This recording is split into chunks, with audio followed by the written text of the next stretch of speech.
खास करू ने लागे सैया जरा कुछ खास करू ने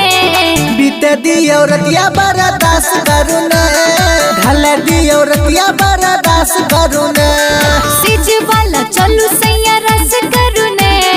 सिज वाला चलू सैया रस करू ने बीते दियो रतिया बर्दास करू ने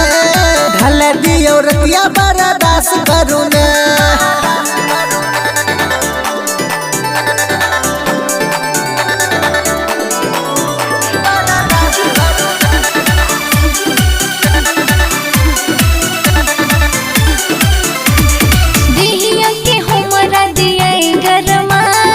ओढ़ लिया रानी आहा ये राजा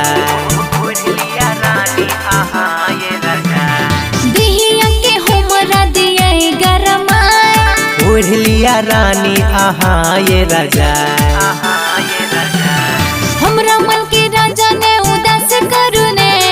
हमरा मन के राजा ने उदास करू ने बीते दियो रतिया बर्दास करू ने ढल दियो रतिया बर्दास करू ने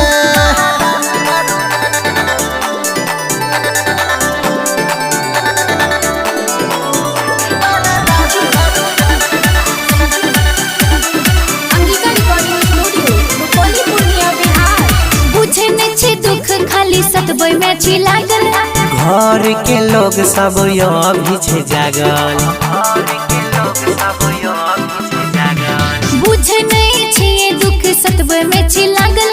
घर के लोग सब अभी छे जागल बात बात में यहाँ टाइम पास करू ने बात बात में यहाँ टाइम पास करू ने बीते दियो रतिया बर्दास करू ने ढल दियो रतिया बर्दास करू ने लागे सैया जरा कुछ खास करू ने